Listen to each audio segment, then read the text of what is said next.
Hey everyone, and welcome to iSimplify Tech, and in this video we're gonna review the Sony XAV-AX5500 and we will do a quick walkthrough and a review of this device. So let's jump right to the unboxing. Inside we got the manual. We don't need that, we need the unit. That's the most important thing. So in the box you'll find pretty much everything you need to power this head unit up, and also you'll find things such as a 52-inch USB extension cord and steering wheel remote wire. As you can see, the chassis looks like a single DIN unit, very useful to hide the wiring harness. The unit features 5V 5-channel pre-outputs, dual USB inputs, steering wheel remote wiring input, camera input, microphone and Sirius XM. In the front you will enjoy a vivid 6.95-inch capacitive touchscreen. Now it's time for a quick boot time test. Less than 3 seconds, which is pretty good, one of the fastest units on the market. One of the reasons I really like Sony is the simplicity of the user interface. As you can see, everything looks clean and minimal, and thumbs up for that, Sony.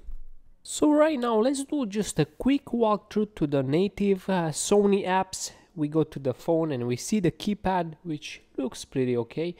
Also you have the recents, and I don't know what this does, probably calls the last person who called you, but I'm not sure about that. Let's move on to USB files, and here we're gonna try to play a video and see how the video looks on this beautiful screen.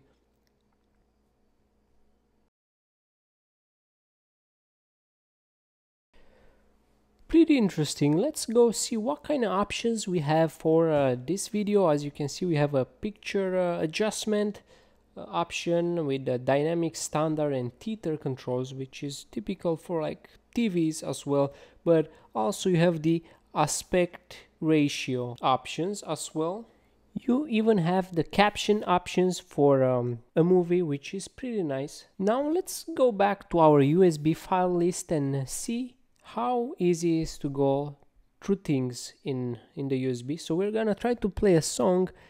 Unfortunately, as you can see, the player is not gonna show the thumbnail and there is no option for that. Let's check out the settings of this unit, and in the general section we have language selection, which is a pretty good selection of languages. Also, you can adjust the date and time. You can adjust the beeping whenever you touch something. Also, ability to adjust the camera guidelines, which is pretty useful whenever you back up in a parking lot or some kind of spot. This is gonna help you a lot, so give it a try. Let's move on and see more options, and we have the steering wheel control, which can be a preset or custom. And of course you can customize your desired functions, and I really like this feature because it's very easy to use. You basically select a function, for example volume plus, and then you go to your steering wheel and press the button for the volume adjustment, and it's gonna automatically assign the volume plus to your steering wheel button that you just pressed. And as you can see, I already have 4 buttons highlighted on the screen. That means all those 4 buttons are already assigned to the steering wheel controls. We also have opportunity to change the driving position if the car has on the right side or left side. Also factory reset, and lastly the firmware version. It's pretty good to keep these things up to date. Sound setup, we have extra bass options 1 and 2, also a 10-band equalizer and a subwoofer adjustment. We have balance and fader.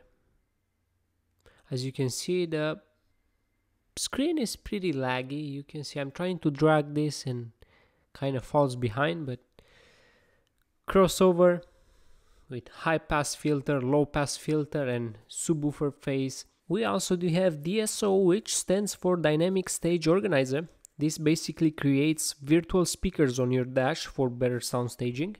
Finally, we have the phone call sound. This allows us to choose where the sound to come from when we receive a phone call. Moving to the visual setup, and we have wallpapers, and we have 5 wallpapers which are pre-installed in the head unit, but also we can import one from the USB and set it as a wallpaper.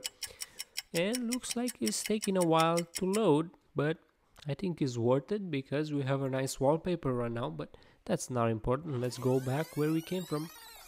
And we have the dimmer options. This is gonna dim your screen whenever you turn the headlights on, and also you could adjust it if you think it's too bright at night. I like to keep it on -4 because these aftermarket things are not like the original OEM head units from the car. They usually blind at night, so I like to keep it -4. And the last option in the visual section is illumination level when the monitor is off. This is basically gonna set the brightness for the keys whenever you turn the screen off. In the Bluetooth sections, we have the basic Bluetooth settings like on and off, and also to see what device is connected to the head unit, and also you can reset this Bluetooth. And those buttons feel pretty nice when you touch them, pretty satisfying. And option button gives you the ability to choose your source no matter where you are on the head unit, and also quick access to some shortcuts, as well as turning off the device. Turning back on the unit, let's go to my favorite feature, which is Apple CarPlay. However, I'm a bit disappointed in the screen responsiveness of this unit. It feels a bit laggy and slow. However, it only feels whenever the screen is populated with icons or color. For example, in this menu, it feels pretty responsive, but whenever you have more icons, it feels pretty laggy. One main feature that Sony advertising this unit with is the web link.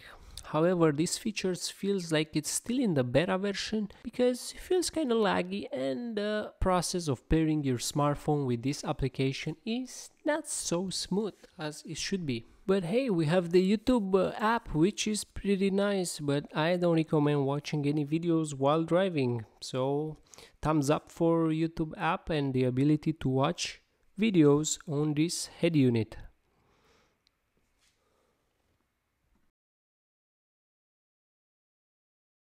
Moving to the next app, it's the Cast app, which basically mirrors your phone screen. Could probably watch some Netflix. Don't get too excited, but you won't be able to control your smartphone's touchscreen from this unit. And that's pretty much for this video. I hope I simplified the tech for you, and if you find this video helpful, don't forget to click like and subscribe to this channel for more content, and I'll see you in the next video.